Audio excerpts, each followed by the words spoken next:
Muy bien, pues iniciamos con una historia más amplia del homicidio en Tláhuac. Eh, lo que hay que tener en cuenta para poder observar el contexto un poco nacional es que el homicidio desde 1997, por lo menos a nivel nacional, venía descendiendo. Y es hasta el 2008, después de que Felipe Calderón toma posesión de la presidencia e inaugura lo que en medios se ha llamado la guerra contra el narco, y concretamente pues se trataba de operativos conjuntos de Fuerzas Armadas en diferentes municipios de México, en donde pues se intentaba controlar al crimen organizado, a grupos delictivos a través del uso de la fuerza. Y es justamente en estos momentos, en estos años, en donde comienza la oleada de violencia homicida a lo largo del país. Su máximo, su primer máximo, vamos a decirlo, en el 2011, se reduce después de que entra Peña Nieto y continúa un aumento hasta nuestros días, que prácticamente se ha mantenido a los niveles en los que estaba Peña Nieto. Sin embargo, pues esta violencia homicida no ha sido propiamente homogénea en el país, sino que más bien ha tenido repercusiones distintas en los distintos estados y en los distintos municipios. Por ejemplo, tenemos los casos de Chihuahua, Coahuila, Guerrero y Tamaulipas, en donde hay un incremento más o menos en estos años. En Chihuahua a partir del 2007, en los demás estados un poquito desde el 2008 observamos este incremento. Chihuahua es un enorme pico de violencia homicida, pero hay otros estados de México en donde esto no es así, ¿no? Por ejemplo, el Estado de México del 2006 hasta el 2010, 2011 más o menos, había existido una fuerte reducción en la violencia homicida, casi pasamos de poco más de 3,000 homicidios a poco más de 1,000. Sin embargo, regresa en el 2012 a los niveles previos, no tan altos como venían, pero sí aumenta bastante. Sin embargo, otros estados, por ejemplo, pensemos en Chiapas, que del 97 hacia adelante ha existido un descenso y prácticamente se ha mantenido, o en el caso de Yucatán, donde realmente se ha mantenido a niveles muy, muy bajos, o bien Oaxaca, ¿no? Donde también ha disminuido. Entonces, estos efectos de la violencia homicida a partir del 2006, 2007, 2008, pues sí, son diferenciados. Para el caso de la Ciudad de México, en realidad estos años, 2006, 2007, 2008, pues no tienen un efecto muy, muy grande realmente. Viene en descenso desde el 97 y no es sino hasta el 2014 en donde observamos que la violencia homicida vuelve a dispararse a niveles mayores que los que tenía en 1997.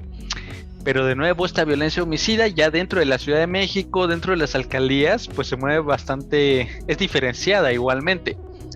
Venustiano Carranza y Cuauhtémoc son estas dos alcaldías o antes delegaciones que mantenían las mayores tasas de homicidio en toda la ciudad. De hecho, la siguen manteniendo, ¿no? Entonces tenemos un promedio del 2011 al 2017 para el caso de Venustiano Carranza de 17.1 casos de homicidio por cada 100,000 habitantes. Estas son tasas de homicidio. Y en el caso de Cuauhtémoc, de 16.3 por cada 100,000 habitantes.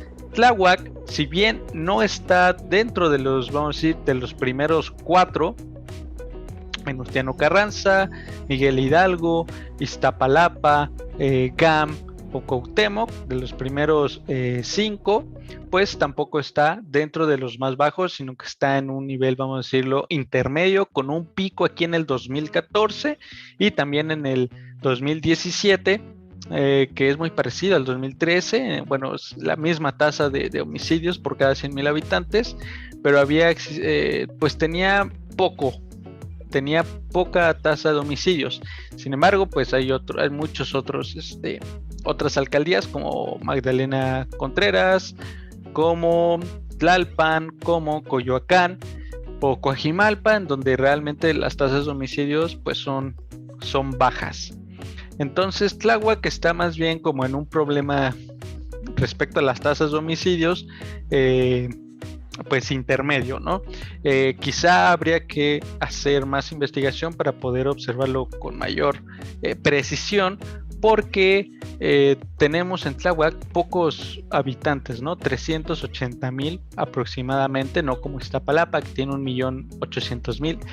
Entonces quizá las tasas de población podrían tener ciertas variaciones que nos permitirían dar diagnósticos más oportunos, pero más o menos así está Tláhuac, ¿no? Es un nivel, digamos, intermedio de problemática, por lo menos en este diagnóstico del 2011 al 2017. Pero ¿qué sucede? Sucede algo muy, muy interesante, que sucedió a nivel nacional, ¿no? Como decíamos previamente, del 2006, 2008, su punta en el 2011, estos operativos de las Fuerzas Armadas intentaban, pues, pacificar los territorios, cosa que lograron en muy, muy pocos lugares. La mayoría más bien explotó el homicidio a través del uso de la fuerza, ¿no? De las Fuerzas Armadas. Y entonces esto lo que trajo, pues, son muchos enfrentamientos, tanto entre el gobierno a través de sus Fuerzas Armadas, con los grupos delictivos o los cárteles, así como entre los mismos cárteles, lo cual aumentó la violencia homicida. Esto mismo parece que sucedió en Tláhuac, ¿no? En el 2017 se abate a El Ojos, ¿no? Uno de los pues narcotraficantes, ¿no? Líderes de los grupos organizados dentro del cártel de Tláhuac. Se abate, y entonces a partir del 2018 y en el 2019 se observan pues incrementos que no se habían visto previo a estos años en la incidencia de homicidios. Entonces, si bien teníamos pues cierta tasa de homicidios, esta es incrementada después de que El Ojos fue pues asesinado por las Fuerzas Armadas dentro de igual un operativo de conjunto donde participa Marina, la Policía Federal y varias fuerzas. Entonces, esto pues claramente se va a observar en la tasa de homicidios, ¿no? Crece del 2007 de 8.41. Estos ya son datos del secretario ejecutivo. Y crece del 8.41 al 12.74, es decir, 4 puntos, prácticamente poco más y vuelve a crecer otros 4 puntos. Y es hasta 2020 que disminuye. Y bueno, al 2021 no tenemos datos, pero por lo menos sí tenemos dos años de un incremento importante del más del 50% en los homicidios, que puede ser debido a pues a este operativo en donde pierde la vida El Ojos, y además varios otros líderes quedan muertos. Entonces, como decíamos, bueno, el promedio más o menos, como es un poco como lo decíamos previamente, estamos en un problema de homicidios intermedio, no estamos dentro de los más altos, pero tampoco dentro de los más bajos. Sin embargo, del promedio general, que sería 8.9 homicidios dolosos por cada 100,000 habitantes, pues Tláhuac está arriba de estos promedios, ¿no? Ahora bien, una de las formas que nos permitiría pues arrojar pistas para ver qué ocurre con el homicidio en Tláhuac, pues es ver cómo se comete, ¿no? Entonces tenemos 3 clasificaciones básicas en las carpetas de investigación que da la Fiscalía, y es arma blanca, arma de fuego y otros, ¿no? En el 2012, del 2012 en adelante, para la Ciudad de México, pues hay un descenso en el uso de armas de fuego, y no hay ascenso en armas blancas, sino más bien en otros elementos. ¿Qué son otros elementos? Pues cualquier otra herramienta, o incluso con golpes, ¿no? Que no es arma blanca o arma de fuego, un arma contundente, por ejemplo, ¿no? Un bat, una pala, un palo, o como decía, directamente el cuerpo, ¿no? Entonces, no existe, digamos, no existiría una tendencia a la alza en el uso de armas de fuego en los homicidios, sino hasta lo que parece ser el 2017 para la Ciudad de México. Pero para Tláhuac sí ocurre pues algo nuevamente, digamos, que podría estar vinculado con estos operativos, que es en el 2017 tenemos una alta tasa, bueno, más bien un alto porcentaje de homicidios con arma de fuego que no había sido visto anteriormente, por lo menos desde el 2011, y que si bien en el 18 tiene, vamos a decir, una moderación importante, vuelve a retomar esos porcentajes, ¿no? Casi 70% de los homicidios ocurridos en Tláhuac eran cometidos por arma de fuego, y hasta el 2020 continúa más o menos esta tendencia de uso de arma de fuego en los homicidios.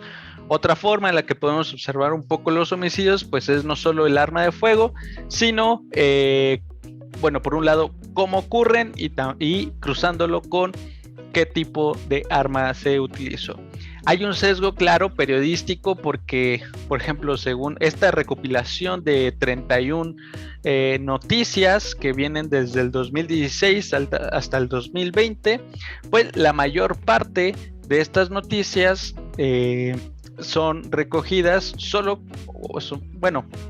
son noticias cuando se utiliza arma de fuego en el homicidio, y hay una menor proporción de los homicidios que no ocurren con arma de fuego, ¿no? Entonces, si observamos aquí estas distinciones, pues sí hay una representación importante de los homicidios con arma de fuego. Y además, si lo cruzamos, esto que, bueno, ocurre con arma de fuego, pero más o menos como es el modus operandi, ¿no? Por ejemplo, en los casos que no hay arma de fuego, pues tenemos una modalidad donde están dos personas discutiendo, por alguna razón se prenden los ánimos, y entonces eso termina en la muerte de una persona, una o más personas, ¿no? En donde, pues, en una riña, donde igual, ¿no? No hay propiamente discusión, sino que inicia la riña y alguien termina muerto. La tortura, ¿no? Es otra de las formas en las que mueren las personas sin uso de arma de fuego. Pero aquí es importante notar que cuando se utiliza arma de fuego parece ser que hay como una, por lo menos si tomamos en cuenta estos reportes de noticieros, pues que hay como una tendencia, ¿no? Que principalmente solo llegan, matan y huyen, ¿no? Llegan normalmente en motos o en motonetas. Y otra tendencia importante es que llegan, asaltan, o hay un intento de asalto, a veces hay vamos a decir, un intento de defensa por parte de las personas que son asaltadas, ¿no? Ya sea en la vía pública o dentro de un comercio donde consumen, como un restaurante, y entonces eso da cabida a que se genere el asesinato, el homicidio. Y prácticamente estas son las modalidades, los modos operandi más importantes que se observan cuando hay uso de arma de fuego, ¿no? Entonces son eventos que son muy rápidos, ¿no? Que podrían ocurrir en menos de un minuto, y así más o menos funcionarían, lo cual no necesariamente se vincularía con grupos delictivos organizados, pero sí que ya hay un poder de arma de fuego ahí muy importante. Ahora bien, los homicidios pues a veces se vinculan el incremento con la presencia de grupos organizados, ¿no? Entonces aquí hay varias fuentes que vamos a observar. En el caso de Tláhuac, pues estaría operando este amarillo, que corresponde al Güero Fresa, a los Rodolfos y por supuesto el cártel de Tláhuac, ¿no?